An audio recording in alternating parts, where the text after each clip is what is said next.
자, 여러분들, 우리 이거 내용을 갖다가 이렇게 보기보다는 우리 지금 공부하는 것들에 대한 것을 먼저 선행공적으로 이제 좀 보도록 할게요. 이걸 여러분들 이해를 하시면 교재 보는 게 확 달라집니다. 자, 첫 번째 여러분들 경제의 개념이고 이거는 우리 뭐 취급할 건 아니고요. 이제 경제와 관련해 가지고는 기본적으로 여러분들 이렇게 이제 보세요. 주어, 동사, 목적어 이렇게 보시면 됩니다. 자, 우리 영어에서 1형식부터 5형식으로 구분했을 때 주어, 동사, 목적어를 갖다가 우리 3형식이라고 그러죠. 그래서 주어, 동사, 목적어 또는 주어, 서술어, 뭐 목적어, 객체 이렇게 표현을 하는데 자, 경제도 마찬가지입니다. 경제 활동을 하는 주체가 있고요. 그다음 경제 활동 이걸 서술어로 합니다. 경제 활동이 있고요. 그리고 경제 활동의 객체가 있습니다. 객체. 대상이 있다라고 보시면 돼요. 그래서 우리 경제 활동의 주체 하면 이제 국민 경제 주체로서 가계, 기업, 정부가 있고요. 그다음에 해외 경제 주체로서 국제 경제 주체로서 해외가 있습니다. 해외까지 이렇게 보시면 되겠고요. 그 다음 경제 활동하면 자, 제가 이렇게 강의를 하는 것은 생산 활동이고요. 지금 강의를 듣는 여러분들은 소비 활동이 되는 겁니다. 그래서 여기는 생산, 소비. 그리고 여러분들이 한 달 동안 열심히 일했을 때 월급을 받는다든지 아니면 은행에 예금을 했더니 은행에서 이자를 주네요. 그래서 이런 것들을 우리가 분배라고 합니다. 분배.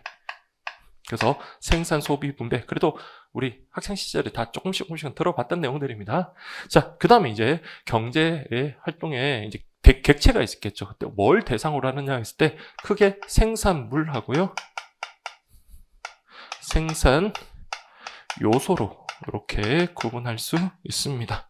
자, 생산물이라고 하는 거는 자, 우리 보통 이제 기업에서 이제 생산하는 거죠. 여러분들이 입고 있는 옷이라든지 제가 들고 있는 마이크라든지 이런 것들은 다 생산물에 해당하는데 근데 생산물에도 형태가 있는 게 있고요. 형태가 없는 것이 있습니다. 근데 그렇게 생각을 하세요. 그래서 유형, 형태가 있는 것으로서 이제 우리 재화라고 그렇게 표현을 하고요.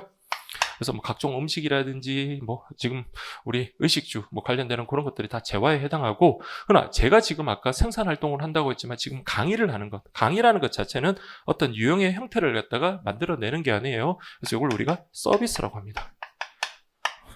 그래서 뭐 바이올리니스트가 뭐 바이올린 연주를 한다든지 아니면 미용실에서 머리 손질을 미용사가 한다든지요. 뭐 이런 것들이 전부 다 서비스에 해당하고 그리고 우리 운전하시는 분들이 택시를 운전했을 때 승객을 이동시켰다라고 했을 때 그것도 역시 서비스를 생산했다라고 그렇게 보는 겁니다. 그래서 이렇게 구분하고요.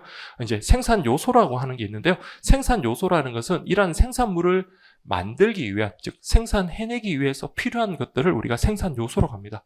일단 우리 공장을 한번 생각해 보세요. 공장에서 우리가 라면을 생산한다라고 했을 때 일단 공장을 짓기 위해서는 일단 돈이 있어야 되겠죠. 자본이 있어야 뭐 공장을 짓고, 그 다음, 하늘에다 지을 건 아니잖아요. 땅이 있어야 되는 거예요. 그리고 이제 거기에서 필요한, 이제, 노동력이 필요합니다. 그래서 일을 할 수 있는. 그래서 우리, 그냥, 뭐 순서는 상관없습니다. 그래서 생산 요소에는 노동이 있고요.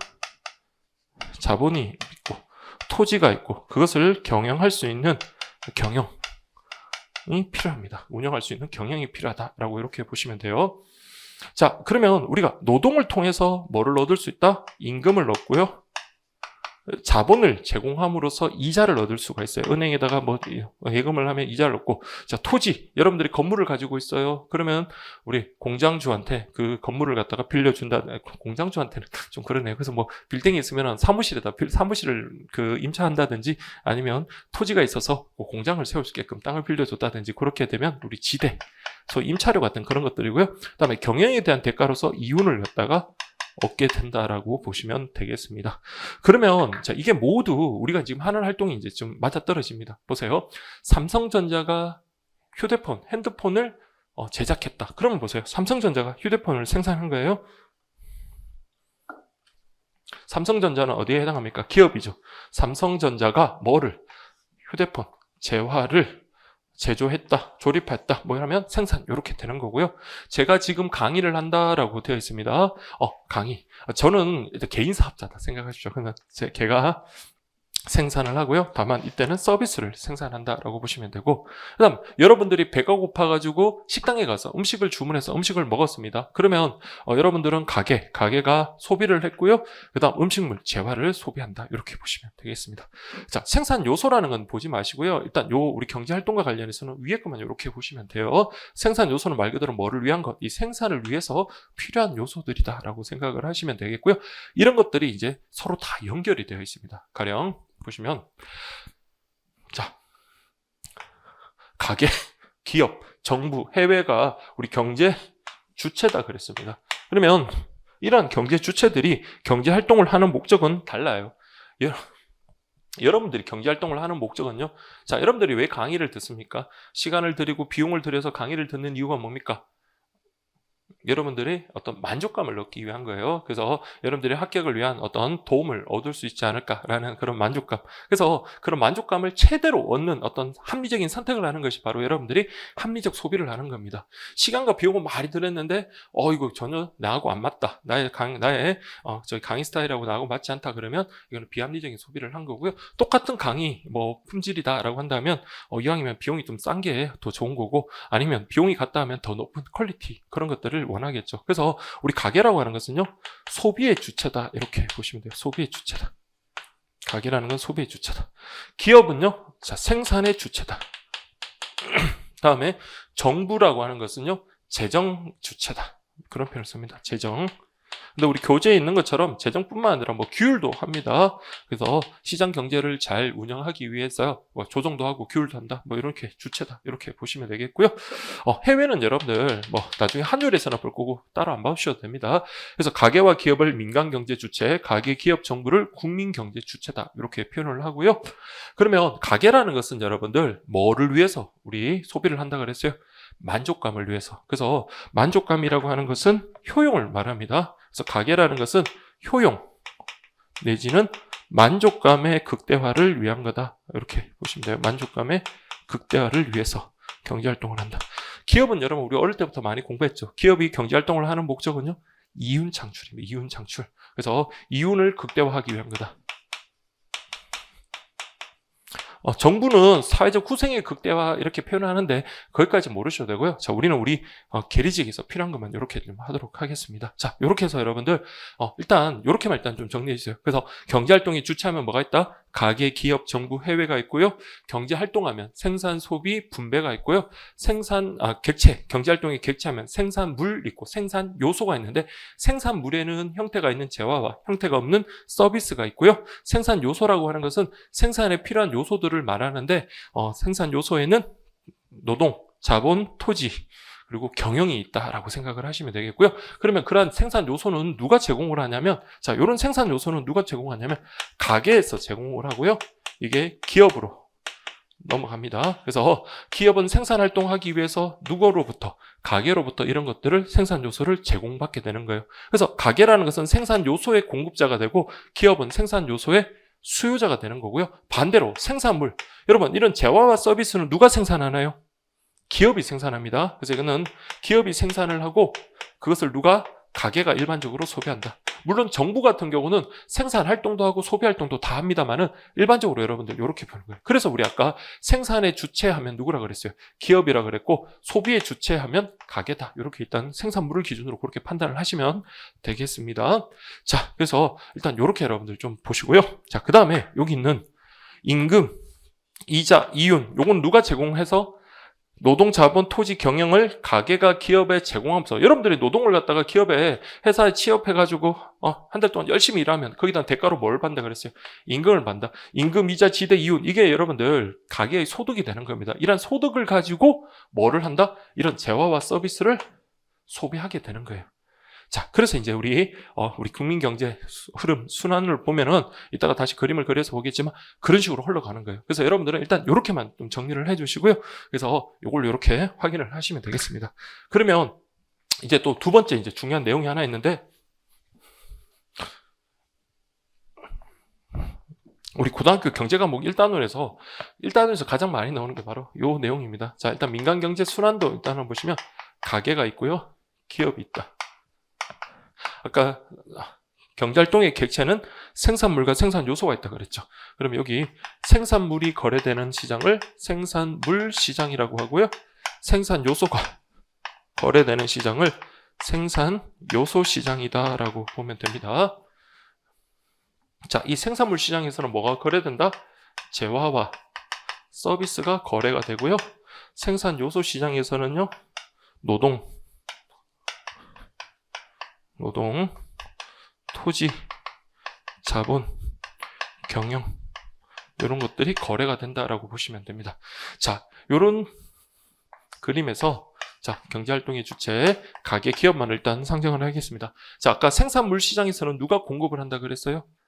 기업이 공급을 합니다. 알았죠, 여러분들? 버스 회사에서 버스 운송 서비스를 공급을 하고요. 자, 여기도 해커스 학원에서 여러분들 강의라는 서비스를 공급을 하고, 여러분들은 어떻게 합니까? 버스를 이용한다든지 강의를 듣는다든지 해서 그걸 소비하게 되죠. 그래서 이거는 요렇게 흘러가면 돼요. 요렇게 흘러간다. 그럼 이건 공짜로 흘러가는 게 아니죠. 공짜로 우리가 이용할 수 있는 게 아니니까 거기에 대한 뭐를 지급한다? 대가를 지급한다. 그래서 이 점을 갖다가 화폐, 그러니까 돈의 흐름이라고 생각을 하시면 되겠고요. 그 다음에 이 실선을 갖다가 실물의 흐름이다라고 생각을 하시면 돼요. 자, 그러면 가게가 여러분 이런 재화와 서비스를 소비하기 위해서는 돈이 필요한데 돈은 어디서 생겨납니까? 그렇죠. 생산 요소 시장에서 발생을 하는 거죠. 자, 우리 가게가 뭘 한다 그랬어요? 가게가 생산 요소 시장에다가 이런 것들, 노동, 토지, 자본, 경영을 공급을 하면 기업에서는 생산하기 위해서는 이것들이 필요하니까 이런 것을 소비할 수밖에 없는 겁니다. 그래서 가게가 생산 요소를 공급을 하고, 그러면 기업은요, 공짜로 노동이나 토지나 자본, 경영을 소비하는 건 아니죠. 이거 어떻게 합니까? 거기에 대한 대가를 지급해야 되겠죠. 그래서 이 대가를 이렇게 지급합니다. 그 대가가 바로 뭐가 된다? 노동에 대한 대가, 임금, 토지에 대한 대가, 이자, 지대, 자본에 대한 대가, 이자, 지대. 그 다음에 여기에 대한 대가, 이윤입니다. 자, 여러분들, 우리 교재는 이런 것들을 하나하나 체계적으로 설명하는 게 아니라 필요한 말들만 조금씩 빼내가지고 설명을 하는 거예요. 그래서 제가 아까도 말씀드렸지만 이 부분은 그 책만 이렇게 봐서는 좀 힘듭니다. 그래서 이 전체적인 계략적인 내용을 알고 여러분들이 책을 보면 아까 우리가 진짜 실제로 확인했던 건 맞네라고 이제 생각이 들 겁니다. 자, 그래서 여러분들 이런 식으로 이게 서로 흘러 들어갑니다. 그럼 보세요. 기업이 물건을 엄청 많이 팔았어요. 막 계속 경기가 호황이라서 물건을 많이 팔게 되면 그만큼 생산 요소가 많이 필요하겠죠. 그럼 이게 이제 증가를 하면요. 여기도 이게 증가를 하게 되고, 그러니까 서로 영향을 이렇게 주고받습니다. 그래서 우리 정부를 뺀 가계와 기업을 민간 경제 주체라고 하고요. 정부까지 이제 끼워 넣어볼까요? 정부가 이렇게 들어갑니다. 정부는 생산활동도 하고 소비활동도 합니다. 근데 정부는 다른 거 떠나죠. 일단 기본적으로 가계와 기업으로부터 소위 말해서 삥을 떴죠. 이제 돈을 걷어들입니다. 이걸 우리가 뭐라고 한다? 세금이라고 하죠. 세금, 조세. 반면에 정부는 우리를 위해서요, 공공재라든지 공공 서비스를 제공을 합니다. 그래서 이렇게 제공을 한다라고 보시면 돼요. 그래서 공공재라든지 공공 서비스를 제공한다라고 보시면 됩니다. 그래서 뭐 국방 서비스, 치안 서비스 같은 거 제공하기도 하고, 사회 인프라, 뭐 간접 사업 같은 그런 것들도 하기도 하고 그렇습니다. 그래서 제가 뭐 그림을 좀 이쁘게 그리진 못했지만 이 흐름을 여러분들 정확하게 이해하시고 아까 제가 했던 거랑 요거랑 이해를 하시면서 우리 교재 내용을 한번 살펴보도록 하겠습니다. 자, 그러면 우리 교재 4페이지 한번 볼까요? 국민경제, 순환과 금융의 연결이라 해서 첫 번째 경제란이라고 되어 있습니다. 경제의 개념은 여러분들 그냥 가볍게 보시죠. 인간의 생활에 필요한 재화나 용역을 생산, 분배, 소비하는 모든 활동, 그것을 통해서 이루어지는 사회적 관계. 자, 우리 아까 앞에서 봤던 그 내용들 나오죠. 용역이란 말은 다른 말로 서비스입니다. 서비스. 그러니까 이 표현 자체가 예전에 이제 한자 그에다가 이제 우리는 영어도 이제 같이 쓰잖아요. 그래서 재화나 서비스를 뭐 하는 것? 생산, 분배, 소비. 요게 경제활동이라 그랬죠. 생산, 분배, 소비하는 그런 모든 활동을 경제라 그런다. 즉, 경제라는 것은 인간이 물질 생활을 유지하기 위한 활동을 의미하는데, 이러한 물질적 활동에는 주체가 존재한다. 주체가 뭐였어요? 가계, 기업, 정부, 해외라 그랬죠. 자, 그 다음에 활동 주체에 의한 일정한 흐름, 이런 순환이 이렇게 나타난다라는 거. 그걸 지금 이렇게 설명을 한 겁니다. 이해되겠죠, 여러분들? 근데 이거는 시험과는 직접 관계는 없고요. 그냥 이런 개념이 있다라고 보시면 되고, 그 다음에 이제 본격적으로 이제 들어갈게요. 자, 첫 번째는 여러분 경제 주체가 나오네요. 경제 주체. 자, 경제 활동을 하는 주체는 이라고 되어 있습니다. 우리 교재도 마찬가지 가계, 기업, 정부, 해외로 분류된다. 그래서 경제 주체 4개 이렇게 되고요. 그럼 가계부터 하나 볼까요? 자, 우리 가계는 여러분들 뭐의 공급자다? 가계는 생산물은 소비하지만 수요자가 되지만 생산 요소는요. 가계가 이렇게 공급을 하죠. 그래서 가계는 뭐의 공급 주체라고 되죠? 생산 요소의 공급 주체로서 생산 요소인, 자, 아까 우리 생산 요소가 뭐 했다 했어요? 노동, 토지, 자본, 경영, 요걸 생산 요소라 그랬죠. 그래서 생산 요소인 노동, 자본, 토지를 제공하고, 자, 이거 그냥 공짜로 제공하는 거 아닙니다. 이 제공한 대가로 뭐를 받는다? 임금, 지대, 이자, 이윤 받는다 그랬어요. 거기서 그 결과로 얻은 소득으로 이제 요걸 돈을 갖다가 이런 생산 요소를 제공한 대가를 요소 소득이라고 하거든요. 요소 소득이 바로 가계 소득의 원천이 되고요. 그러한 소득을 바탕으로 우리 생산물 시장에서 우리가 필요한 재화나 서비스를 소비할 수 있는 겁니다. 그래서 소득을 소비하기도 하고 또 돈이 남으면 뭐 합니까? 저축한다. 그렇게 보시면 돼요. 그래서 나중에 이제 저축 관련해서 자세히 배우겠지만 소득에서 소비를 뺀 게 바로 저축입니다. 그래서 은행에 예금을 한다고 꼭 저축이 아니라 그냥 소득에서 소비하고 남은 돈은 저축이다라고 보시면 되겠고, 그다음 기업은 아까 제가 기업은 뭐라 그랬습니까? 생산 활동의 주체. 그래서 기업은 생산의 주체로서 노동, 자본, 토지라는 생산 요소를 가계로부터 구매를 합니다. 소비를 해서 투입하여 재화와 용역, 서비스를 생산한다라고 되어 있습니다. 그래서 우리 가계로부터 이런 노동, 토지, 자본이라는 경영이라는 생산 요소를 구매해서 뭘 한다? 생산을 한다고요. 재화와 서비스를 생산한다라고 보시면 되겠습니다. 그러면 보세요. 기업 입장에서는 자, 여기 이런 것들, 인건비라든지 이런 것들, 뭐 원재료라든지 이런 것들 때문에 1억이 들었는데 생산물 시장에서 매출이 1억 5천이다. 그러면 기업 입장에서는요, 1억 5천의 매출이 발생했고 비용은 1억이 발생했다. 그럼 5천만 원에 뭐가 발생합니까? 이윤이 발생하는 겁니다. 그래서 이윤이라고 하는 것은 총 매출액, 즉 총 수입에서 총 비용을 뺀 거예요. 총 비용을 뺀 거. 그래서 그 결과 창출한 생산량이 투입량을 초과하면 뭐를 넣는다? 이윤을 넣는다. 이런 표현을 씁니다. 이제 표현이 좀 다르긴 하지만 그래도 같은 맥락이겠죠. 그러니까 생산 요소를 투입해서 생산물 시장에 판매한 그 창출된 양이 투입된 양, 생산 요소를 구매한 비용보다 더 크다면 그때 뭐가 된다? 이윤을 갖다 얻는다. 그래서 우리 기업은 뭐라 그랬어요? 이윤의 극대화를 목표로 경제 활동을 한다라는 표현을 제가 쓴 겁니다. 자, 제가 물론 만들어 쓴 게 아니라 그래서 기업은 이윤의 극대화. 자, 그 다음에 정부인데 저는 아까 정부를 재정정책의 주체, 재정의 주체라는 표현을 쓰는데 그게 이제 일반적으로 쓰는데 그뿐만 아니라 우리 교재에 나온 것처럼 이것도 이렇게 기억을 하세요. 자, 정부는 뭐의 주체다? 규율과 정책의 주체다라는 거, 이걸 기억을 하십시오. 규율과 정책의 주체. 그러니까 규율과 정책의 주체. 이 정책이 바로 무슨 정책이냐면 재정정책이다라고 보시면 돼요. 재정정책. 그런데 규율 같은 경우는 아까도 잠깐 말씀드렸지만 어쨌든 우리는 시장 경제 질서를 근간으로 하는 겁니다. 다만 이제 시장 이런 경제 질서를 훼손하는 그런 경우가 있죠. 독과점 기업들이 막 경제 질서를 유린하고 시장에 이제 시장 질서를 어지럽게 한다 그러면 정부가 가만히 있으면 안 되겠죠. 시장에 개입을 해가지고 각종 뭐 규제라든지 그런 것들을 합니다. 그래서 우리가 공정거래위원회라든지 그런 것들을 설치해서 이런 규율을 한다라고 보시면 돼요. 그래서 정부가 하는 것은 규율과 정책의 주체, 가계는 소비의 주체, 기업은 생산의 주체, 그렇게 이제 구분하시고요. 자, 그래서 가계와 기업이 경제활동 행위를 하는 방식을 규율하고 정책을 수립 집행하여 거기에 필요한 자금은 뭘로 얻는다? 얘들은 세금 등을 통해서 징수하거나 한다. 세금 등으로 징수하거나 또 필요한 돈은 지출한다라고 보시면 되겠고요. 그 다음 해외 부분인데 해외 부분은 여러분 가볍게 보십시오. 국외자, 자, 외국으로부터 국내 부분의 가부족을 수출입을 통해서 해결한다. 그래서 우리가 예전에 계란값이 엄청나게 올랐어요. 그래서 조류독감이었나요? 그래서 닭이 막 그 살처분하고 막 그렇게 할 때 그럼 계란에 공급량이 줄어드니까 그만큼 가격이 뛰겠죠.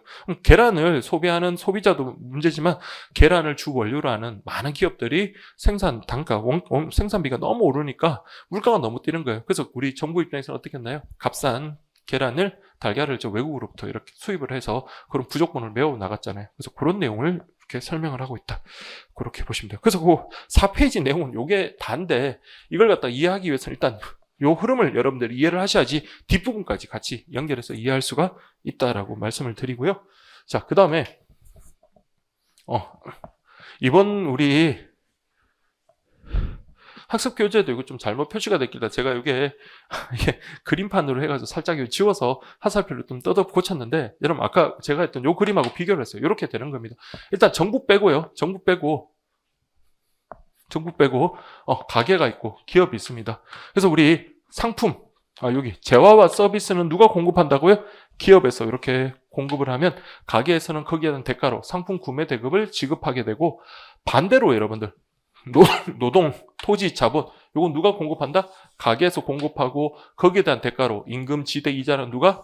기업이 제공한다. 그래서 이 그림은 여러분들 정말로 다른 직렬에서 예전에 공무원 사회가 있을 때 정말 자주 출제되던 그런 내용입니다. 그래서 이걸 그 눈으로만 보지 마시고 제 문제집에 그렇게 만들어놨죠. 그래서 여기 보면 이걸 기억이라고 하고 이걸 니은이라고 하고 여기를 갖다가 뭐 디귿, 리을 해가지고 여기에 대한 적절히 뭐 연결된 것, 연결되지 않은 것 그런 걸 물어볼 수가 있다. 근데 이 그림을 보고 여러분들이 여기 들어갈 것은 가게구나, 여기는 생산물 시장이구나, 여기는 생산 요소 시장이구나, 이걸 아셔야 되는 거예요. 그래서 여기까지 됐고, 그 다음에 아까 제가 또 정부를 끼워 넣었죠. 정부 같은 경우는 공공재라든지 공공 서비스를 가게나 기업에다가 제공을 하고요. 근데 조심할 거는 이거 예전에 여러분들 예전 그 2000년대 초반에 모 학원에서 봤던 모의고사가, 제가 어느 날 고등부 수업을 한번 갔다가 거기 이제 되게 오래된 낡은 경제 문제집이 있길래 한번 딱 책장을 펼쳤는데 그 지문이 하나 나왔던 게 여러분들 뭐다? 세금은 여러분들 공공재를 이용한 대가로 지급하는 거다, 이렇게 나온 거예요. 공공재를 이용한 대가로 여러분들 가게나 기업이 정부에게 세금을 지급한다, 세금을 납부한다, 뭐 이렇게. 그거 아니죠. 세금은 여러분들 반대급 없이 일방적으로 부과하는 게 바로 세금이고요. 그리고 공공재라는 것은 그냥 흘려드립시오. 배제성과 경합성이 없기 때문에 배제성이 없다. 그래서 대가 없이 이용할 수 있는 거기 때문에 이게 단 반대급분은 아닙니다. 자, 이거는 필요 없고 어쨌든 공공재 이렇게 흘러 들어가고, 반대로 가게와 기업은요 세금을 우리 정부에다가 납부한다라고 보시면 되겠습니다. 그래서 이 그림은 여러분들 아직까지 우리 이 파트가 2019년도에 들어왔어요. 2019년도에 들어왔는데 아직까지 출제가 한 번도 안 됐습니다.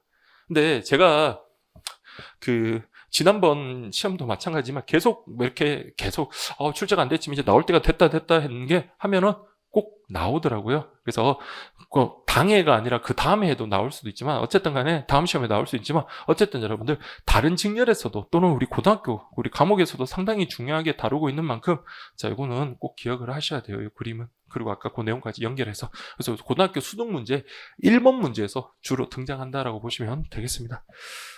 딱 정해진 건 아니지만 주로입니다, 주로. 자, 그래서 여러분들 제 다른 교재에, 그러니까 요 우정사업본부에서 발표한 자료는 아니지만 다른 교재에 경제 1단원에서 이렇게 정리한 게 있거든요. 그래서 이걸 좀 활용을 할게요.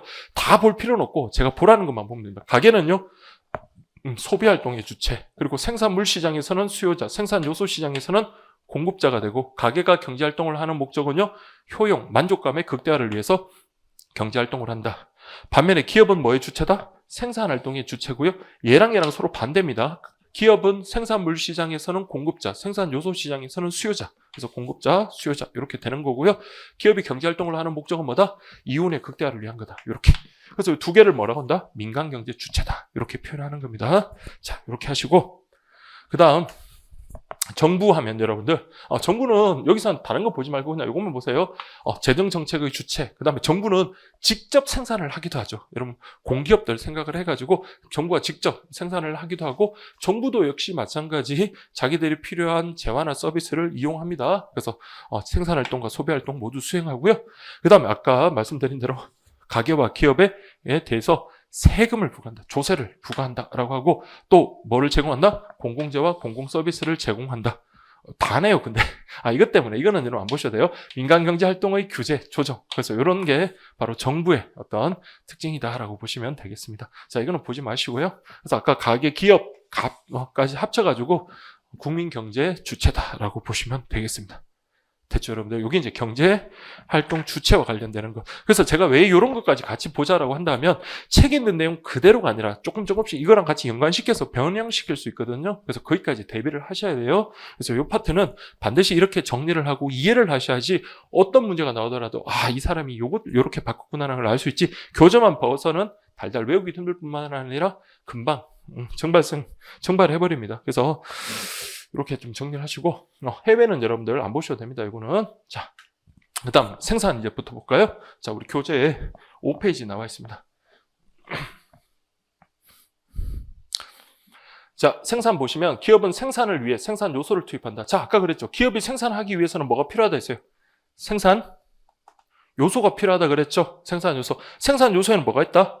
노동, 토지, 자본, 경영. 요게 이제 생산 요소가 되는 거예요. 그래서 우리 교재에도 뭐 설명목 쭉 되어 있는데 뭐라고 했다? 노동, 토지, 자본, 뭐 경영은 여기 안 나와 있네요. 근데 어쨌든 간에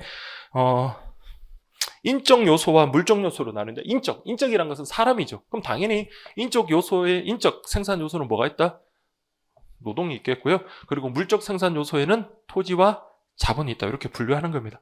우리 객관식 용어로는요. 이거 막 섞어내고 뒤집어내고 그런 걸 생각하시면 돼요. 그래서 이렇게 보시면 되겠고, 그 다음 보시면 생산 요소의 특징 한번 보세요. 자, 이제 여기서부터 한번 보세요. 여러분들이 회사에 입사를 했습니다. 그러면 여러분들이 한 달 일하고 여러분들의 노동력이 모두 소진되나요? 더 이상 일을 할 수 없나요? 그건 아니죠. 그러나 빵 공장에서 밀가루라는 원재료를 갖다가 구매를 한 다음에 빵을 만들면 그 구매한 밀가루는요 사라져 버리죠. 그래서 이게 차이라는 겁니다. 보시면 생산 요소의 특징, 자 이건 꼭 기억하세요. 자 이거 뭐다? 비소멸성. 그러니까 생산 요소는 한 번 사용했다고 소멸되는 게 아니다. 자, 그래서 어느 생산 과정에 투입된 후에도 소멸되지 않고 다음에 또 생산 과정에 재투입될 수 있다. 그게 뭐하고 다르다? 원재료나 중간재하고 다르다라는 그런 말입니다. 자, 그래서 여러분들 원재료, 중간재 뭐 이렇게 쭉 나오는데 이렇게 생각을 하세요. 빵 공장에서 뭐 우리 밀가루 만약 이렇게 빵 요런 생산 단계를 거쳤다 그러면 이게 바로 뭐다? 최종 생산물이 되는 거고요. 요게 뭐 이것도 마찬가지지만 이런 것들이 다 뭐가 된다? 중간재가 되는 거예요. 그러니까 밀은 밀가루가 되면서 그 밀은 사라져 버리고 밀가루는 빵을 만들면서 밀가루도 역시 사라져 버리죠. 그래서 다르다 그 말인데 원재료도 뭐 그렇게 이해를 하시면 돼요. 밀가루도 역시 빵의 원재료가 되니까. 그래서 우리 첫 번째 생산 요소는 원재료나 중간 생산물과 달리 한번 사용했다고 소멸되는 것은 아니다라고 이렇게 기억을 하시고요. 그럼 두 번째, 여러분 이것도 이제 한번 나올 때가 된 것 같아요. 노동하고 토지 같은 경우는 자 원래부터 존재하던 생산 요소이고 재생산된 게 아니다. 그러니까 재생산이라는 것은 뭘 투입했더니 다시 생산되어 나온 거예요. 그럼 그게 계속 남는 겁니다. 계속 이렇게 증가하는 거라고 생각하시면 되는데 노동이나 토지 같은 경우는 본원적 생산 요소다 이런 표현을 씁니다. 그래서 원래부터 존재하던 거지 재생산된 게 아닙니다. 근데 자본 같은 경우는 어때요? 제가 만약에 자 1억 원을 가지고 투자를 해서 사업을 했는데 나중에 영업이익이 되게 높았어요. 그래서 잘 영업을 했더니 한 2억 5천이 됐다. 그래서 뭐 매출 중에서 뭐 각종 필요한 뭐 인건비라든지 이런 비용들 다 제하고 남았는데도 1억 5천의 수익이 더 발생했다. 그래서 지금 회사 자본이 이제 2억 5천이 됐다. 이런 식으로 자본이라는 것은 생산 과정에서 생산된 산출물 중에서 소비되지 않고 다시 생산 과정에 투입되어 부가가치를 생산하는 생산 요소로서의 기능을 한다라고. 즉 재생산된다 그 말인 겁니다. 그래서 이게 여러분들 계속 이 자금이 뭡니까? 계속 남아있는 거잖아요. 그래서 생산된 산출물 중에서 소비되지 않고 다시 생산 과정에 투입돼요. 그래서 이런 경우 또 2억 5천을 또 뭐합니까? 또 투입해가지고 또 뭐 5억 정도로 또 이제 증가하실 수도 있는 거고요. 계속 부가가치를 창출한다. 그게 이제 생산된 생산 요소다. 이렇게 보시면 돼요. 생산된 생산.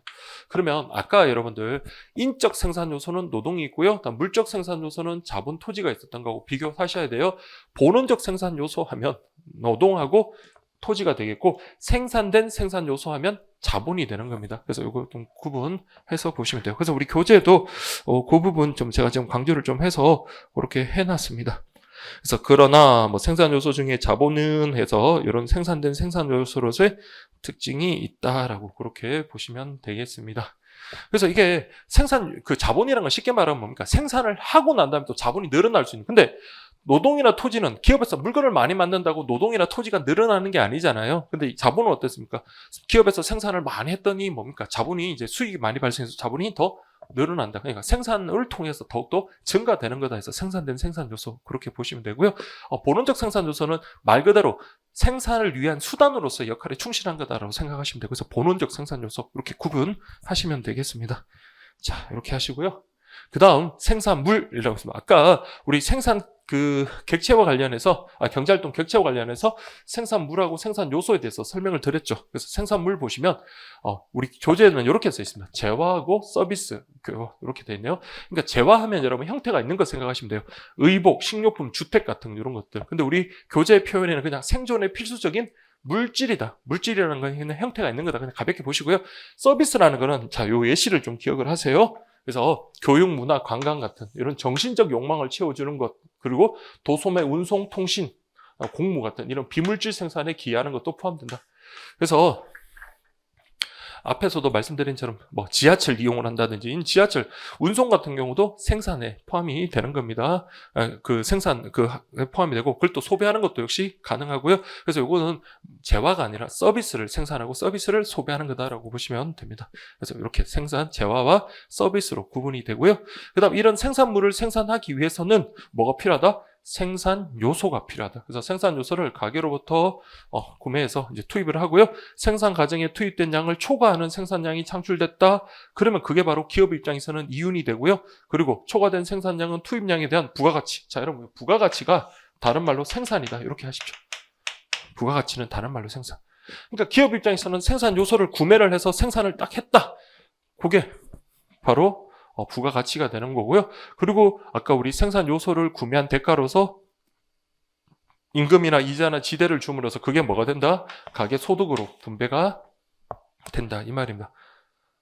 그러니까 요 원리를 이해하세요. 그러니까 쉽게 말하면 계속 지금 반복을 해서 죄송한데 기업 입장에서는 생산 요소를 구매해서 생산하고 생산을 해서 생산물을 갖다가 생산해서 그걸 판매한 대금으로 수익을 얻는다. 그렇게 생각하시면 돼요. 그래서 그 판매 대금이 생산 요소에 들어간 비용보다 더 많으면 그게 바로 이윤이 되는 거다라고 생각하시면 되고요. 또 생산 요소를 제공받은 대가로 지급하면 가게 입장에서는 그것이 바로 소득이 된다라고 보시면 되겠고요. 자, 그 다음에 여기 보세요. 그러니까 아까 같이 이렇게 연결해서 보셔야 되는 게 경영도 아까 뭐라 그랬어요? 생산 요소요, 경영이 있다 그랬죠. 그래서 갑자기 교재에서도 이렇게 나와요. 경영행위란 생산물이 아닙니다. 생산 요소에 해당한다라고 되어 있습니다. 그러면 우리 이 경영에 대한 대가로 뭘 받는다 그랬어요? 이윤을 받는다 그랬잖아요. 그래서 기업가. 그래서 우리 자영업자분들은, 그러니까 여러분들 카페를 한다든지 식당을 하시는 자영업자분들은 자기가 열심히 일을 해서 벌어들인 각종 비용 제하고 남은 수입, 그게 바로 뭐다? 이윤이 되는 겁니다. 임금이 되는 게 아니에요. 임금이라는 것은 노동 제공을 대가로 월급, 임금을 받는 것, 그 대가를, 노동 제공의 대가를 받는 사람, 이제 월급을 받는 사람을 노동이라고 해서 임금이라 그러고요. 이런 분들은 이윤이라고 하는 겁니다. 이윤. 그래서 기업가는 그 대가로 이윤을 획득한다. 이렇게 이제. 그러니까 이게 어떤 체계적으로 나오는 게 아니라 여기 나왔다, 저기 나왔다, 그런 식으로 이제 우리 교재가 서술되어 있기 때문에 앞부분은 아까처럼 체계적으로 좀 공부를 하시고 난 다음에 보시는 게 유리하다라고 말씀을 드립니다. 그래서 경영행위 역시 생산 요소고 거기에 대한 대가로 뭐를 얻는다고요? 이윤을 획득하게 된다. 그게 6페이지 위쪽에 마지막에 그렇게 나와 있는 내용이고요. 다음 지출 한번 볼까요? 지출 같은 경우는 소비를 위한 지출은, 자, 가계는 소비 지출, 기업은 투자 지출, 정부는 재정 지출, 그 다음에 해외는 수출의 모습으로 각 이행된다라고 그렇게 되어 있는데요. 자, 이 부분은 좀 간단히 보십시오. 원래 되게 중요한 부분인데 뒤쪽에 지출 국민소득 할 때 좀 자세히 말씀을 드리겠습니다. 그래서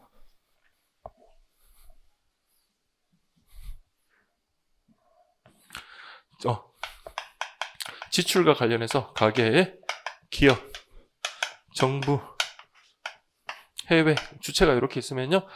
가게, 여러분들이 음식을 구매했다. 음식을 구매했다. 아니면 핸드폰을 구매했다. 그럴 때 지출하는 것, 그게 바로 가게에서는 보통 이제 소비 지출로 나타나고요.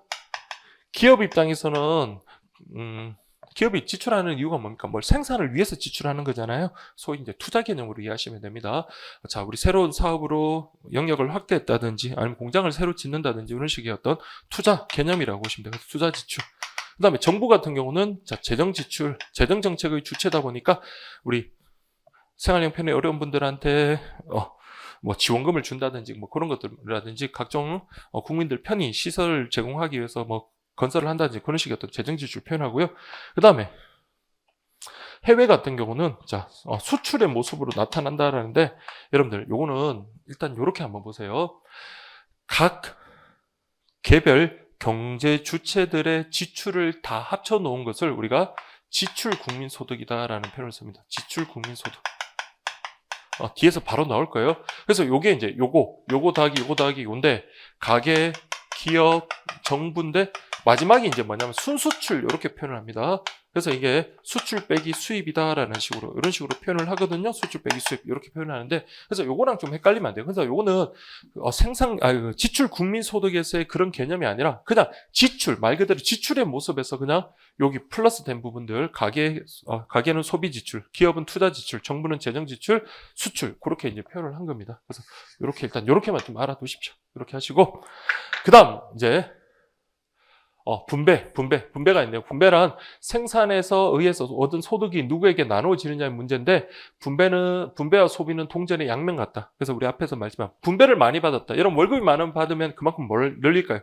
소비를 아무래도 늘릴 가능성이 높단 말이에요. 그래서 월급이 많이 뛰었다. 그러면 예전에 한 번 먹던 소고기도 2번 먹게 되고 예전에 입기 힘들었던 브랜드 옷도 한 번 더 사게 되고 그렇게 되는 거잖아요. 동전의 양면 같다. 같이 움직인다라고 보시면 되겠고요. 그래서 이 내용 보세요. 생산자가 생산물을 판매하여 얻은 금액은 생산 과정에 투입된 생산 요소들에게 분배하며 아까 다 설명드렸던 겁니다. 생산물 시장에서 판매했던 판매 대금은 기업 입장에서는 어떻게 해야 돼요? 생산 요소를 구입하게 된 비용을 지급해야 되겠죠. 그래서 분배하게 되고 그래도 이제 남은 금액 있다. 그럼 그게 바로 기업에 뭐가 된다고요? 이윤이 되는 겁니다. 그래서 생산자의 기업가의 몫이 돼서 이윤이 된다라고 보시면 되겠습니다. 자, 이렇게 하시고 그 다음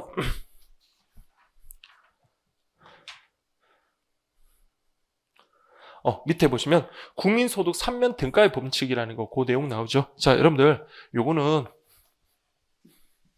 요렇게 한번 보세요. 자, 우리, 국민소득 3면 등가라는 것은 같다라는 말입니다. 자, 여기 보면 생산 국민소득이 있고요.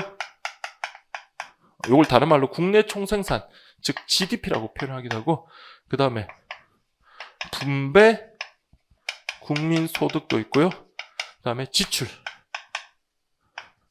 국민소득 여기 있습니다. 근데 이게 다 같대요. 같고 그러면 이게 같습니다. 그러면 생산 국민소득이 증가하면 그만큼 분배 국민소득도 증가하고 지출 국민소득도 함께 같이 증가합니다. 등가라는 것은 같다니까. 자, 그러면 여기서 이제 지출 국민소득은 여러분 꼭 기억할 게 아까 우리 했던 그겁니다. 우리 각 경제 주체들의 지출을 다 합치는 거예요. 자, 여기 보면 가계, 소비, 기업 투자, 정부 지출, 순수출 이렇게 돼요. 순수출이라는 것은 수출 빼기 수입이다. 이렇게 보시면 돼요. 자, 여기서 이제 출제자가 응용을 해서 문제를 낼 수가 있는 거예요. 그래서 이게 단 한 줄, 한 문장으로만 이렇게 표현했는데 이 부분도 원래는 경제 교과서에서는 상당히 꽤 많은 이제 분량을 차지해서 설명을 하는데, 자, 여러분들 이렇게 한번 보세요. 제가 국내에서 생산되는 갤럭시 핸드폰을 100만 원 주고 구매를 했습니다. 그러면 여러분들 보세요. 제가 여기 100만 원 구매했으면 가계 소비가 이렇게 100만 원 증가하겠죠. 100만 원 증가한다. 그러면 가계 소비가 100만 원 증가하면 이게 여러분 이걸로 구성됐다 했으니까 이게 100만 원 증가했으면 지출 국민소득도 어떻게 될까요? 100만 원 증가하게 되고 국민소득 3면 등가의 원칙에 따르면 생산 국민소득, 즉 GDP도 어떻게 된다? 100만 원 증가하게 되고 또 지출 분배 국민소득도 똑같이 100만 원. 그러면 시험장에서 출제자는 어떻게 한다고요? 가게에서 100만 원치 국내 물건을 100만 원치 구매를 했다라고 하면 GDP가 100만 원 증가한다. 맞는 말입니다. 요게 100만 원 증가하면 지출 국민소득도 100만 원 증가하고 이걸 통해서 뭐도 생산 국민소득도 함께 100만 원만큼 증가한다라고 보시면 됩니다. 이게 바로 국민경제 3면 등가의 국민소득 3면 등가의 원칙이다라고 보시면 되고요. 근데 이거랑 구별해서 시험에 잘 나오는 게 이겁니다. 제가 삼성전자 핸드폰이 아니라 미국에 있는 애플사 핸드폰을 100만 원에 구매를 했다고 보세요. 그럼 가계 소비도 얼마가 증가해요? 100만 원 증가하죠. 그런데 문제는 뭐냐면 이것은 뭐 한 겁니까? 수입해 온 거잖아요. 그럼 수입도 어떻게 된다? 100만 원 증가합니다. 근데 수입은 요거 수출 빼기 수입이니까 이거 100만 원에서 빼기 100만 원이니까 쌤쌤이 되니까 지출 국민소득에 변동이 있어요, 없어요? 없습니다. 그래서 생산 국민소득에도 변동이 있다, 없다? 없다. 분배 국민소득도 변동이 없다. 그래서 국내에서 생산한 것을 우리가 구매를 하면 GDP나 분배 국민소득도 함께 증가를 하지만 수입은 아무리 하더라도 GDP에 영향을 받는 게 아닙니다. 왜? GDP라고 하는 것, 생산 국민소득이라는 것은 자, 한 국가가 일정 기간 동안 국내에서 새롭게 생성되어 시장에서 거래되는 최종 생산물의 가치합을 GDP라고 하거든요. 그러면 분명히 이거 애플이라는 것은 미국에서 생산한 건데 국내에서 생산한 것과 관계없죠. 그렇기 때문에 이때는 GDP에 영향을 주는 게 아닙니다. 그래서 결론. 자, 여러분께 요게 우리 교재에는 달랑 요거 하나 그림 달랑 나오고 요건 이제 나왔을 뿐인데 여러분들은 요 원리를 좀 알아두시고요. 그래서 우리 이렇게 생각하세요. 국내 상품을 우리가 소비를 한다. 기업에서도 마찬가지로 투자를 한다든지 하면 지출 국민소득 증가하고 생산 국민소득, 분배 국민소득도 이론적으로는 똑같이 함께 증가를 한다. 그러나 수입을 우리가 수입품에 대해서 구매를 아무리 했다 하더라도요. 지출 국민소득이나 생산 국민소득, 분배 국민소득에는 영향을 주지 않는다라고 보시면 됩니다. 자, 여러분들 여기 좀 어렵습니다. 여러분들 이게 경제 막 곳곳에 나오는 것들을 갖다 같이 하려고 하니까 좀 힘들지만 자, 이렇게 좀 보세요. 자, 이렇게 하시고 자, 그다음에 우리 순환 과정 한번 볼까요? 경제행위. 생산 요소의 투입, 산출, 생산물의 소비, 분배 측면이 시간의 흐름에 따라서 유동적으로 흘러가는 순환 과정. 아까 우리 생산물 시장, 생산 요소 시장에서 이렇게 순환적으로 계속 유동적으로 이렇게 흘러가는 것을 설명을 해놨고요. 자, 그 다음에 이제 또 기업 보세요. 기업이란 재화와 서비스를 생산하는 주된 주체다. 그러니까 기업만이 독점적으로 생산하는 건 아니니까 그냥 주된 주체다 표현을 썼고요. 기업의 경제 활동의 목적은 뭐라고요? 이윤 극대화다. 그래서 이 이윤 극대화를 해서 신제품 개발, 설비 투자, 기술 혁신, 새로운 시장 개척 등 혁신적인 활동을 하며 이러한 활동이 경제 성장의 원동력이 된다라고 보시면 돼요. 자, 요거 기억을 하세요. 경제 성장의 원동력. 여러분들 경제 성장이라고 하는 것은 GDP가 증가를 했을 때 우리가 경제가 성장했다는 표현을 쓰거든요. GDP라는 것은 국내 총생산입니다. 그럼 기업에서 많이 생산하면 할수록 GDP는 어떻게 돼요? 증가를 합니다. 물론 이제 단순히 생산량만 가지고 하는 건 아니지만 그래도 생산량과 가격까지 고려는 해야 되겠지만 어쨌든 그렇게 보시면 돼요. 자, 여러분들 이윤을 극대화하려면 총 수입에서 총 비용을 빼는 거라 그랬죠. 그러면 많이 팔려야 됩니다. 많이 팔리기 위해서는 신제품도 개발해야 되고 또 새로운 설비도 투자해야 되고 기술 혁신을 통해서 생산량을 늘린다든지 아니면 비용을 낮춘다든지 그런 식의 활동이 필요하다. 그래서 이런 기업의 이런 경제 활동이 우리 경제 성장의 원동력입니다. 경제 성장이 됐다는 것은 많이 생산하게 되는 거고요. 많이 생산한다는 것은 그만큼 많은 생산 요소가 필요하기 때문에 국민들의 일자리가 많이 창출되고 그로 인해서 국민들의 소득도 증가하게 되고 이런 시너지 효과가 있다. 그래서 이거 경제 성장의 원동력이다라는 표현을 쓰고요. 그 다음에 재화와 서비스를 생산하는 데는 노동력이나 자본과 같은 생산 요소가 필요하다 그랬죠. 그래서 생산을 통해 벌어들인 소득은 가계, 자, 근로자에게는 임금, 급여 등의 형태로, 자본가에게는 이자, 배당금, 임대료의 형태로 배분된다. 그래서 아까 앞에서 봤던 그런 내용들이 다 이렇게 설명되어 있습니다. 자, 이렇게 하시고요. 그 다음 기업은 정부에 대해서 법인세 등의 세금을 납부한다. 이해되겠죠? 그러니까 우리들 개인의 소득을 세금으로 내는 것을 소득세라고 한다면 기업 입장에서 발생한 소득에 대한 세금은 법인세라고 보시면 돼요. 소득에 관련해서 이렇게 법인세 형태로 세금을 납부한다. 자, 그래서 이 교재에도 그렇지만 서술이 너무 빡빡하게 돼 있어서 좀 힘들긴 한데 이런 식으로 좀 탁탁 끊어서 이렇게 보시면 돼요. 자, 가계 한번 볼까요? 가계는 정부에 대해서 그렇죠 세금 내죠. 소득과 부에 대한 소득세, 재산세 등을 납부한다. 그래서 정부에 납부된 자금 중에 일부는 다시 또 우리가 돌려받을 수도 있어요. 그래서 형편이 어려운 분들은 정부 보조금이나 각종 수혜금 등 형태로 다시 가계에 이전되기도 하고요. 기업이 생산활동의 주체라면 가계는 소비활동의 주체라 그랬어요. 그래서 가계는 소비활동. 그래서 가계는 다양하게 유입된 소득을 이용하여 내구재, 비내구재 구입에 사용한다. 여러분 내구재, 비내구재는 크게 구분할 필요가 없는데 내구재 하면 여러분 오랫동안 쓸 수 있는 것들을 내구재라고 생각하시고요. 비내구재 하면 그만큼 사용기간이 연한이 좀 짧은 거라고 생각하십시오. 그래서 우리 주택이나 자동차 같은 건 하루 이틀 쓰고 버리고 그러진 않죠. 이런 걸 우리가 내구재라고 하고요. 그 다음에 비내구재 같은 경우는 좀 단기간에 쓰고 소비하는 거다라고 보시면 돼요. 그래서 음식 같은 것들, 물론 옷도 여러분들 뭐 우리 경제학적으로는 내구재로 분류하는데 어떤 분들은 한 10년, 15년 입으시는 분도 있으니까 그때는 내구재가 될 수는 있습니다만 보통은 그렇게 분류한다.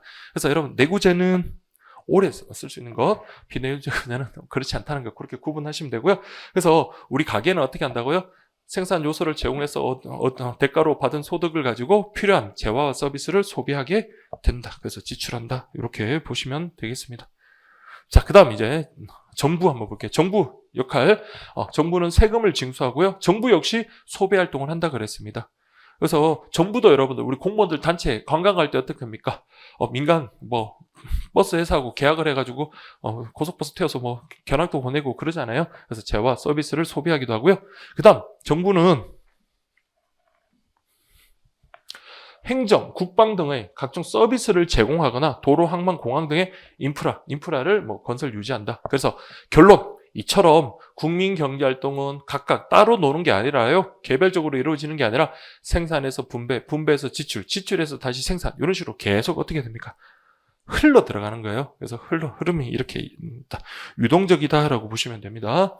그래서 이게 순서는 뭐 상관없습니다만은 여러분들 어쨌든 생산 분배 그다음에 소비 지출까지 이렇게 흘러 들어간다. 그래서 유동적이다라고 보시면 돼요.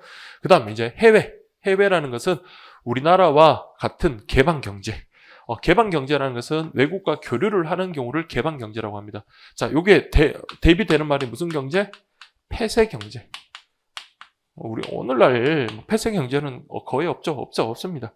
자, 그래서 우리나라 같은 개방 경제는 생산 분배 지출 활동에서 해외 부분이 큰 비중을 차지하더라. 그렇죠, 여러분들. 그래서 우리 현대 자동차 같은 경우는 꼭 우리나라에서만 판매하는 게 아니잖아요. 각종 외국에 전 세계에 걸쳐 가지고 판매를 하고 또 반대로 외국에서 생산된 것들이 또 우리나라에 많은 수입품으로 들어와서 우리나라에서 소비되기도 하고 그런 식으로 개방 경제에서는 교류가 활발하게 일어난다라고 보시면 되고요.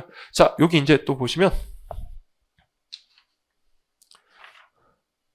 자, 그 마지막에 거기 교재 7페이지에 있네요. 7페이지 마지막에 보면 국민소득 3면 등가의 법칙. 그래서 1년간의 국민 총생산, 즉 생산 국민소득, 지출 국민소득, 분배 국민소득이 이론적으로 어떻다고요?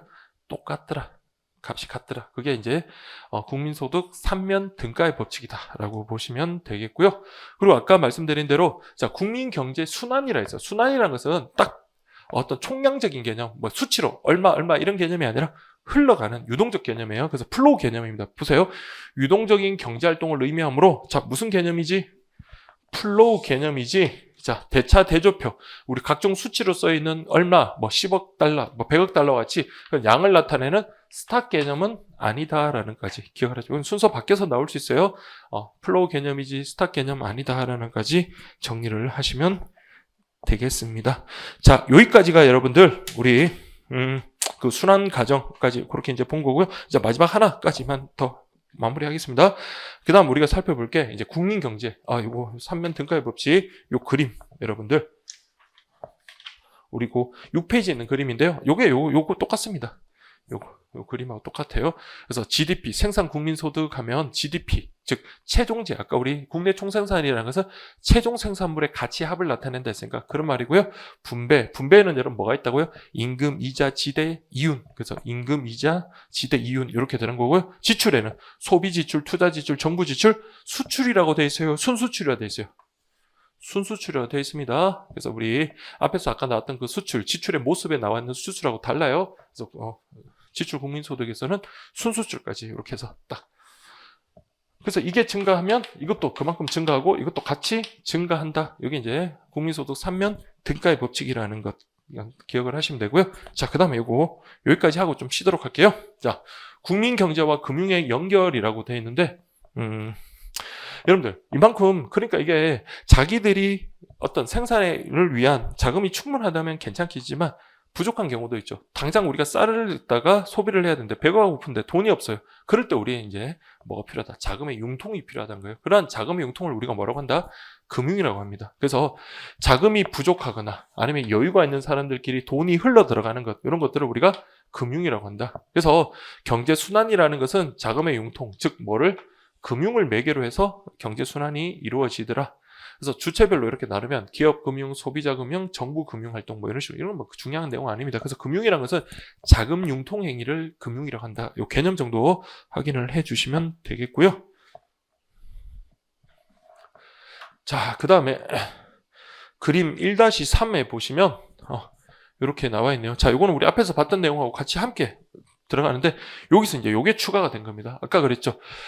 기업에서 상품 서비스를 제공하면 가게에서는 그것을 소비하고 생산 요소를 가게에서 이렇게 공급을 하면 기업에서는요 거기에 대한 대가를 지급하고 그게 바로 가게의 소득이 된다. 자, 요게 이제 우리 상업적 유통이라서 좀 전까지 공부했던 거고 지금 우리가 보는 거는 이제 금융적 유통. 한마디로 말하면 대출하고 예금하는 거 생각하시면 돼요. 그래서 우리 가게에서는 뭘 합니까? 보통 가게를 자금의 공급자 역할을 한다고 생각하시면 돼요.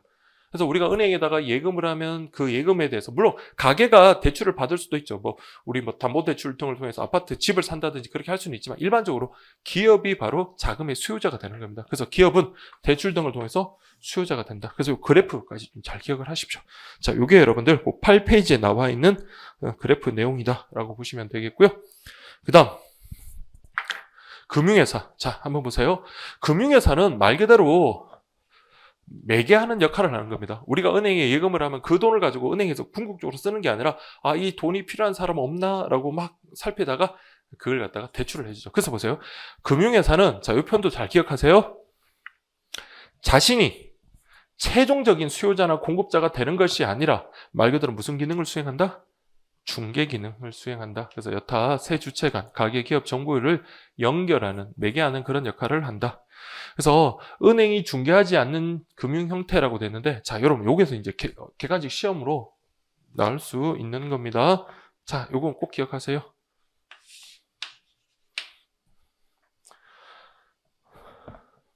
여러분들 기업에서 어떤 다른 회사에다가 납품을 했습니다. 근데 납품을 했는데 그 납품받은 회사가 돈이 없어요. 그래서 나중에 줄게 이런 식으로 외상할 수 있는 거죠. 그래서 여기 보면 외상 매출, 외상 매입 같은 거 이거는 금융기관이 개입됐어요, 안 됐어요?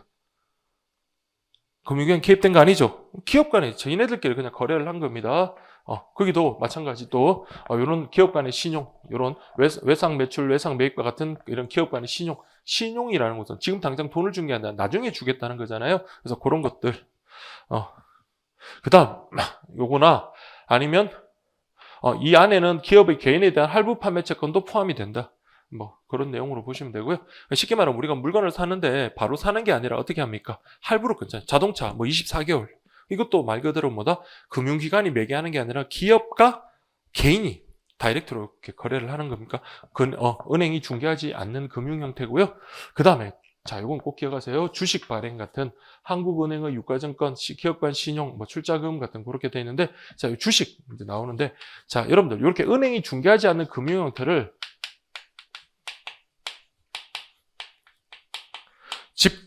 직접 금융이라는 표현을 씁니다. 다이렉트로 하는 거.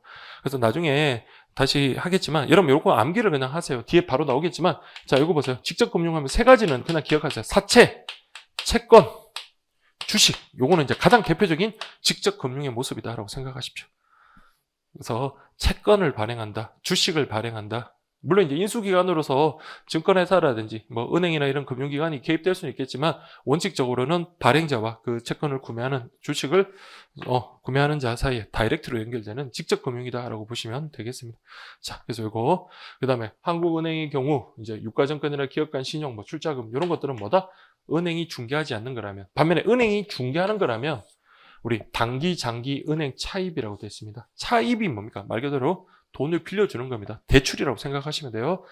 대출. 그 다음에 상업 어음의 할인. 이것도 은행이 개입을 해서 어음을 갖다가 좀 싸게 구매를 하는 거다라고 생각하십시오. 어음의 할인. 그래서 이거 두 개는 좀 구분하세요. 자, 우리 은행이 중개하지 않는 것하고 은행이 중개하는 것. 그래서 기업 간 신용, 주식, 채권 발행은 은행이 중개하지 않는 거라면 반면에 상업 어음 할인이나 금융기관의 차입 같은 그런 것들은 은행이 중개하는 거다라고 보시면 되겠습니다. 자, 이렇게 보면은 거기 9페이지까지 그 내용이 나와 있거든요. 그래서 여러분들 9페이지 거기 보면 뭐 붉은색이랑 밑줄이랑 이렇게 쭉 돼 있는데 이게 좀 칸이 좀 잘 안 맞죠. 그래서 여러분들 그거 좀 감안하고 이렇게 해서 여러분들 좀 구분해서 좀 보십시오. 그래서 이게 교재가 좀 보기가 힘든데 아까 제가 여기 나와 있는 것처럼 요거하고 요거는 좀 별개로 좀 따로 구분해 가지고 은행이 중개하는 거다 중개하지 않는가 구별해서 좀 보시면 될 것 같습니다. 자, 이렇게 하고요. 좀 쉬었다가 우리 다음 시간에 금융의 역할 보도록 하겠습니다.